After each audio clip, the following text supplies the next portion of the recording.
Today's Daf, Wednesday. Dalad El is Daf Nun Vav Amid Aleph. We were discussing a machlekes Rabbi Loza ben Azariah and the Chachamim if they got divorced or she became a widow after they got engaged. According to Tanakama, she's entitled to everything in the Kesuvos, including any additions he placed in the Kesuvos. Tonight, Kesuvos, and according to Azariah, only the essential parts of the Kesuvos, the Masayim, the 200, but anything else that he added on, it's only if they cemented their marriage. So now the Gemara wants to know that 20 lines on the top of the page, but the two dots. So Boy Ravin asked the question: what about nichnas l'chuppah? They entered the chuppah, but v'loy nivula. They didn't manage to have any relations. Ma'u, what would the din be then? Do we say chibas chuppah kaina, as long as they had the chuppah, that in itself is enough, that he wanted to foster the love and therefore he's prepared to give her the entire ksubah, even though he passed away? Or chibas bia kaina, it's not the chuppah, it's a chuppah litzu, which is the bia, that is the acquisition that helps her acquire those additions, and because there was no bia, therefore she's not entitled to the haisaf. Toshma coming here. Tony Rabbi Yosef brought a brayso where it says Shaloi Kosov, he didn't write for her Ella al Chibas Laila Rishon. He wrote to her only for the love of the first night. What's the first night? So Amri Bishleim Chibas Chuppah. We're talking about the Chuppah Kaina. That's what causes the trigger that you should be kind of all the additions and Hainid Amalai Rishon. Makes sense the first night because the Chuppah is only the first night. Eli Amid, you'll tell me Chibas Bia Kaina. You talk about the Chibah of Bia Kaina. Bia Belaila Rishon. He said Bia is only the first night. Now there's two ways of understanding the Gemara Pshat. Either Bia happens the rest of their married life, so why only the Bia Laila Rishon? Or even the first Bia, if it didn't happen the first night, could happen the second night, could happen the third night. So what's the stress Laila Rishon? Doesn't exist anymore, or it's not possible that the first night couldn't be, but only the other nights, for whatever reason, or B will continue onwards. Bella my response. So what do you want to tell me? Chuppah. So what does that have to do with night? Chuppah belayli sebiyimam less of a chuppah take place at night, not during the day. Says the Gemara back with the time mech. Bia belayli isa biyimam less. If you're going to stress the word laila, then neither one makes sense because bia doesn't have to be necessarily at night. Rava said im haya bebayis uphill, even though generally mitzat sneeze should only be at night. But if it was a dark room, the mutter is permitted. That doesn't disturb me at all because it's uncommon. By day, it's only common at night, but chuppah can be by day or by night. So the bia belayla el chuppah kasha. So chuppah is a problem. Why does it say laila? If we're talking about chuppah, referring to chuppah can be day or night. Moshe says you're right, but the reason why I mention night to teach you something by the way. Derech agav chuppah nam lekasha. Even the stam chuppah lebia kaima. Generally speaking, why do you have a chuppah? In order to be able to have relations. Oirech ada kamashlan is coming to tell you that the bia, which is going to lead you to the chuppah, which will lead you to the bia should take place at night. The belayla boy should be at night. So therefore, when Rabbi Yosef said that that the laila rishona obviously is referring to chuppah, and the chuppah alone is enough to trigger to get all the haysafis. So boy Rabash has a question. What about nichnas l'chuppah? They entered the chuppah upirsa nida, and then she became a nida. And in this case, it was impossible for them to consummate the marriage. Ma'u, what would the din be then? Im tim tzalem. The question is based on the following, predicated on what we just said. If you are going to say that chibas chuppah kaina, you said before that the chibah of the chuppah kaina, you were leaning that way, then maybe only a chuppah the chazil bia. Even though he passed away right after the chuppah, but the chuppah itself was suitable. You need a chuppah that's suitable for bia. Have a chuppah the loy chazil bia loy, but a chuppah that's not suitable for bia not. Ideal malation makes no difference. Once you went to the chuppah, is a trigger. Sounds like more clearly here that the chuppah itself has to be suitable to bia, but by a chuppah's nida, it's not. But Rashi seems to learn that she only became a nida after the chuppah, and then they separated. So, which is unfortunately a difficulty in understanding Rashi. That seems from Rashi the chuppah itself was done properly. Other ones say he's talking about there was a Besses Kavua, a fixed date, so therefore even though the chuppah was, since they knew that night, for example, is going to be her Besses, and even though the chuppah, she didn't yet obtain her Besses, she didn't yet start to menstruate, nevertheless, it's definitely going to happen. It was muchzik, and therefore it's as if it's a chuppah de la was not rola bia. So teku, not sure. Anyway, it continues. Rabbi Yehuda says, Rotza Kaisel L'Psolomeya says you cannot in any way alter the ksuva, but Rabbi Yehuda says that you can. How? You leave the ksuva in its original format, but then she writes a receipt. And in the receipt, she says, I received half of the ksuva. So this way, even though it's a haram, it's a trick, but at least you went through the protocols, you did everything correctly. Says the Gemara, sounds like the only way to do it is that she writes him a receipt saying that I received half. So the Rabbi Yehuda the Kesuvos Daf, you write a receipt. But now we learned already, and previously we learned already in the discussion whether we accept whether we accept a receipt or not, because a receipt places a great onus on the person who has to mind the receipt, because if they lose it, they can charge all over again from the beginning. So there's a question whether we enjoy the idea of having receipts. So what happens in the following scenario? Misha Pora makes us chayva. There was an outstanding loan, let's say for $100, and he paid off 50. So what do? There's two possible ways. One way is that you write a receipt for $50, and then the borrower has to constantly mind this receipt, because if he loses it, the guy will produce a star. You owe me 100, you'll have to pay it again, and nobody's going to believe you paid part of it. The other way of doing it is you rip up the star and you write a new one for $50. But the problem with that one is that the Malva loses out, because when you have a contract, it entitles you to go to any properties purchased in the interim. And if the Malva has no money, if the labor has no money, borrows no money, the Malva can go and seize those properties. But if he rips up that star and writes a new contract, then the date of the loan takes place in this new contract from today. So any properties that were sold prior, he has no rights to. So it comes at a cost. So which cost is greater? So the Gemara says, Yehuda says, no problem.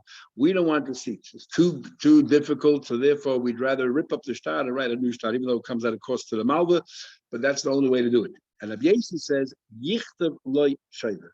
One of the reasons why we actually say don't write a receipt is this will compel the borrower, or why we say maybe we do write a receipt, or one way or another is, what do you call it? We want the borrower to feel. We tell them we do write a receipt, but the borrower is going to be very worried he might lose it. So this is going to compel the borrower to pay up straight away. So it's an incentive for the borrower to pay up, and that's one of the reasons why Rabbi Yossi says you do write a receipt, because we want the borrower to have an incentive to pay as soon as possible.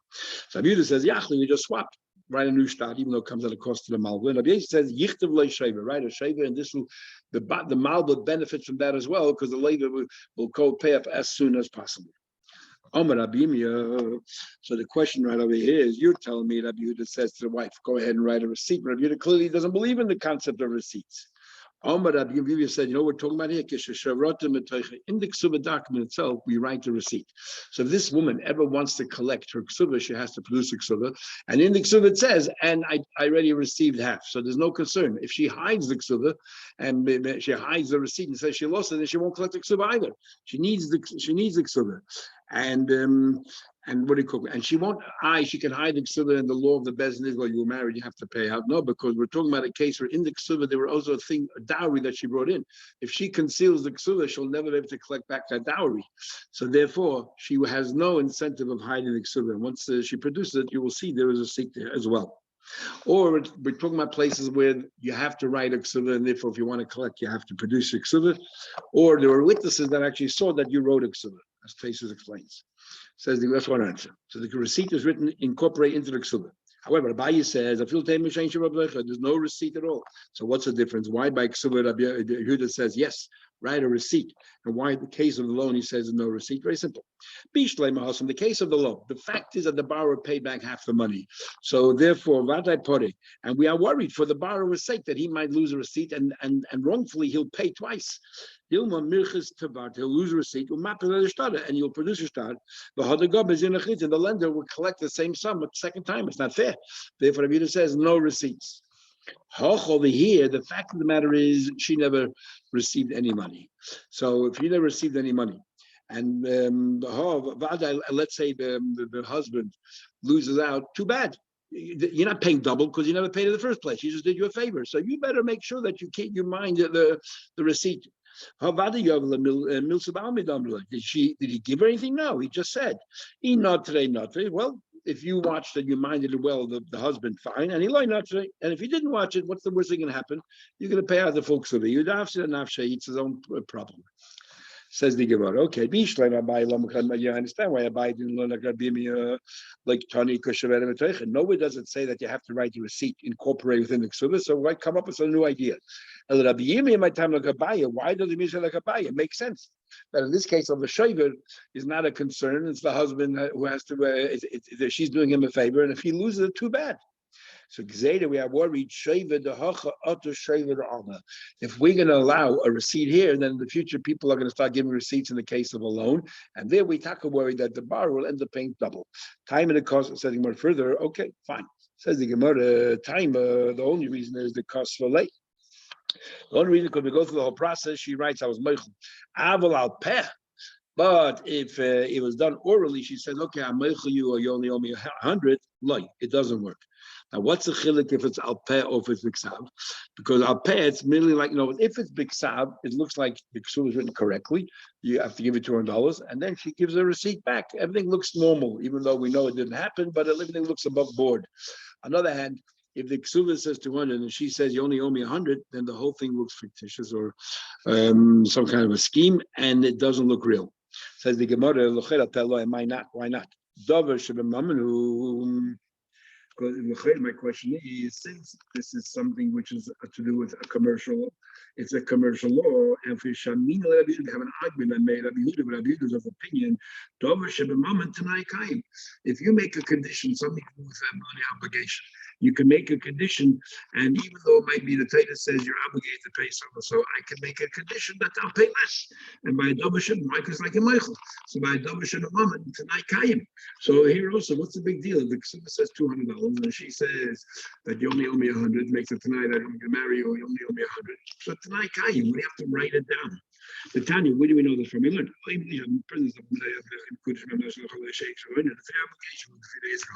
the she'er, there's food and there's clothing, and there's also marital relations. Marital relations is not a commercial thing, and you cannot opt out of it. But food and clothing, she can be Michael. Don't worry about it. Don't provide food for me. Don't give me clothes. Harezim Mekadesh and the three book made holes.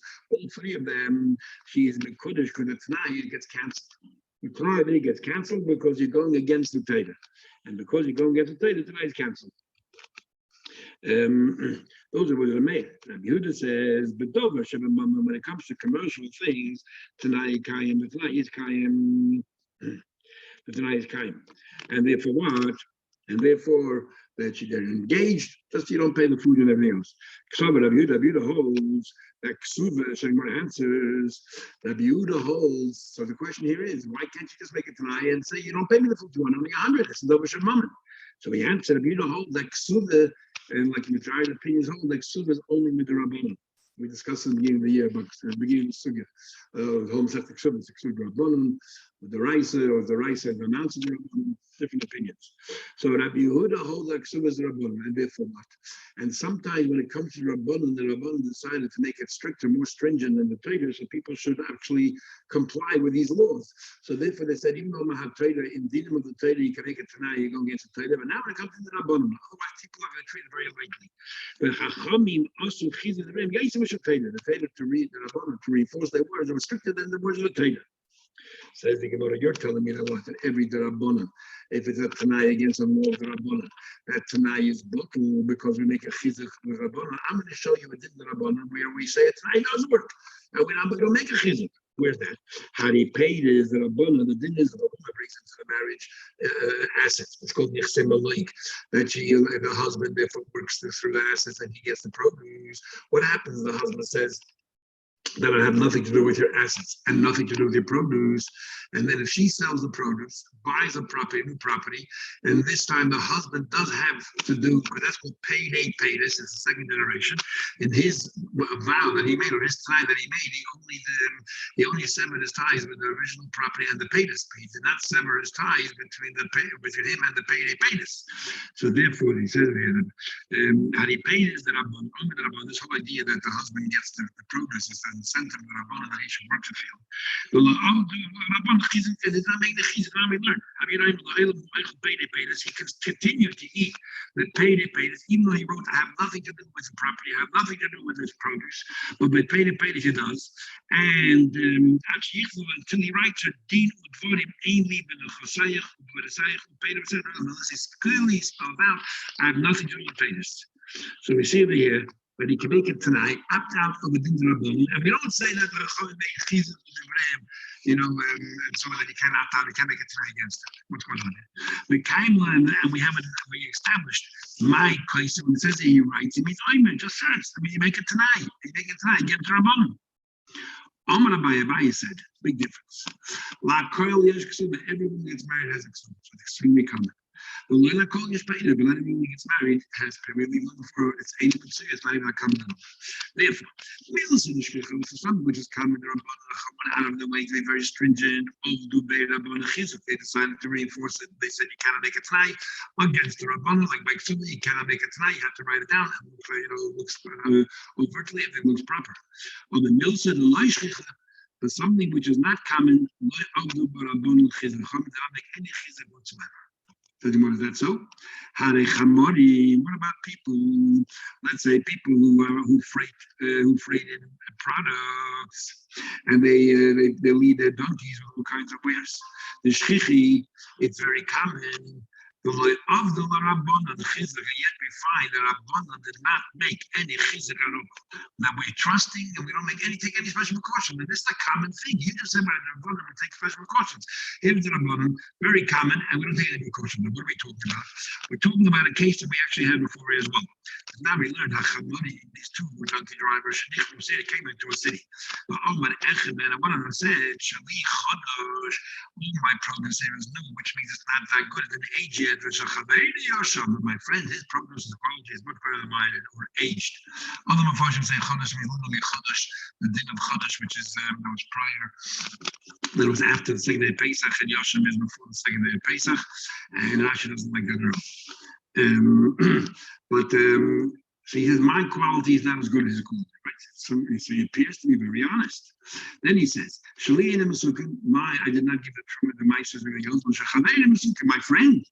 Everything that he gave is totally masukin, is all been fixed up. He's ain't money. We don't trust him because maybe there's some kind of a deal going on to look right. I'm saying right, and the next town will swap. Now, Beauty says, their money, they believe. We're trusting, they believe. Here's the Rabbanan. And we don't say also chizuk, we trust him.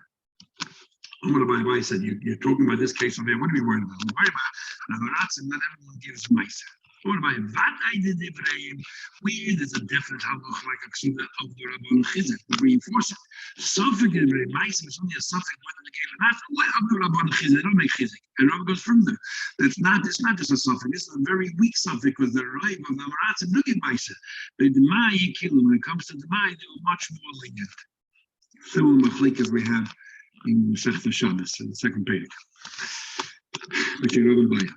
Then further, the mayor says, anybody who impacts and diminishes the amount in the ksuva is the ksuva is possible. And then it's like they should be living together. Says the Gemara, kol ha'peiches, anybody diminishes or reduces the amount, afilu b'tanaya, even with a tanai. So the way Rashi learns here, other Rishonim are different. Rashi doesn't care. It's like this. Even if they make a tanai, I want to reduce the amount of the ksuva. At the end, that tanai is not effective, so the amount is full. But because she thinks that she's not getting the full amount, so she's not relying that she's getting the full amount, she's not Somer Das, and because she's not Somer Das, the relations are bilas nus. She has to be comfortable and confident that whatever says she will actually receive.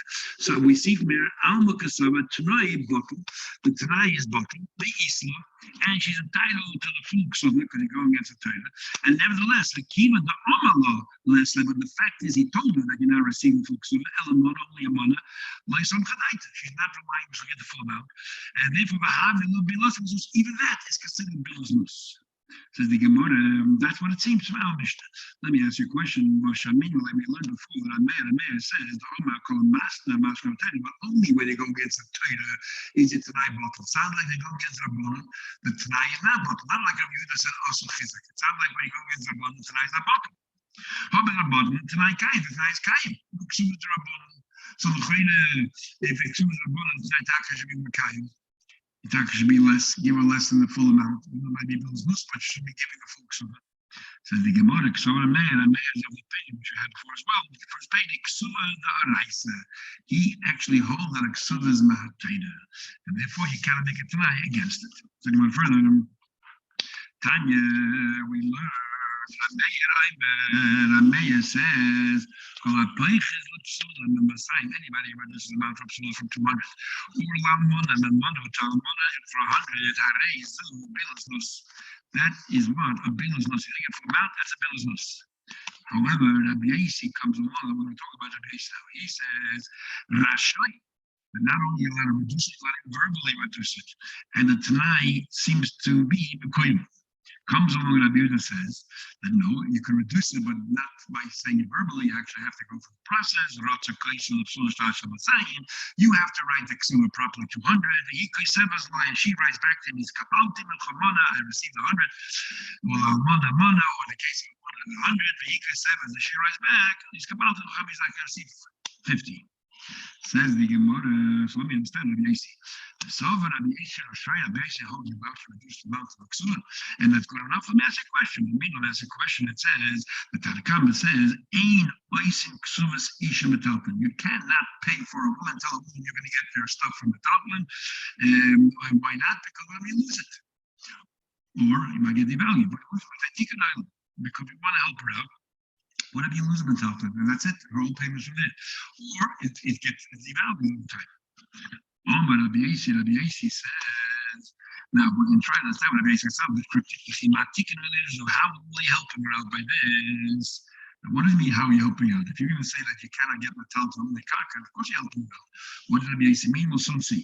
How are you helping out? Well, regardless, the amount of your metal are not fixed. They're constantly moving in value. When they go up and down, it's never stable. So how are you helping her out? So let's understand what's going on. Tanakama is going, what do you mean? What's he arguing? Tanakama said, don't make a metal plate. What's he arguing?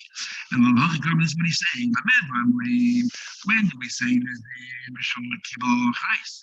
This is what Tanakama said. When do you say you should not give metal plate if you're not Mekabelach and will take responsibility? I will Kibble Chais. Look, if metal is lost, I will reimburse you. I'll give you something else's place. Then I see no problem. Come along, and Yasi says, no.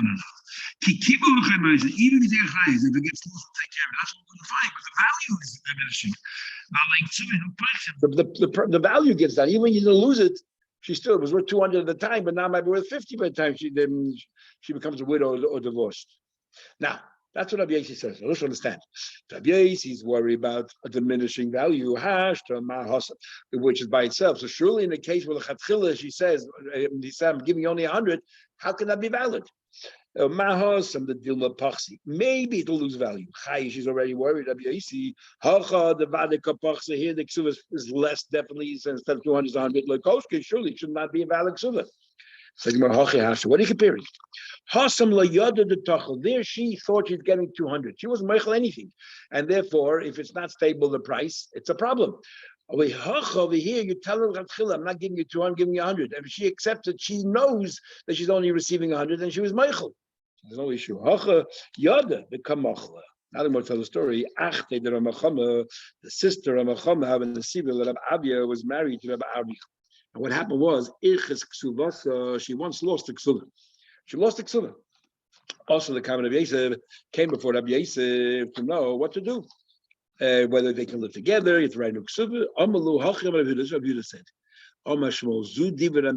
these are the words that are made that if you don't have the Ksuvah intact and so forth, there's bilus nus. Masha Adam is Ishtay Shtayim B'Shalosh Shana. You can live 2 or 3 years, but like Ksuvah without a Ksuvah. Without a Ksuvah. So Rabbi Yosef Paskin, if you don't have a Ksuvah, you don't have a Ksuvah, big deal. As long as you start out with a Ksuvah. Omar Abai said, well, Omar Rav Nachman, didn't Rav Nachman say, Omar Shmuel Neighbor Shmuel? Halacha, can a mayor be Gzeiros? When a mayor came along and enacted Gzeiros to enhance the din of the Torah, to safeguard the Torah, then we always follow a mayor Gzeiros. So the mayor made a Gzeir over here by a Ksuva. What? That we should not live together without a Ksuva. Then surely you're not allowed to live together. This is like Gzeir. We should follow the mayor. No, why? Because she's worried that even though halachically, if the husband says I paid you the ksuva, anything else, it doesn't matter. She doesn't know that, and she thinks that that's it. She lost the ksuva, and she's not relying that in a court we're going to fight it out and they're going to believe me. So therefore, follow Gezeidah, whatever the may is machmer on the words of the Torah, because of Gezeidah, we follow him. So he said, if that's the case. If that's what Nachman said, name Shmuel, then Zil Kosovla, he said to her, hey, go write Ksevla, write her Ksevla straight away. And this is known that we do a start. If somebody loses the Ksevla, you have to immediately write a new one, special kind of a contract, a special format. It's called a starter de Ichasa, because we follow Rab Meir who says that. Okay, we'll stop over here. Have a good day.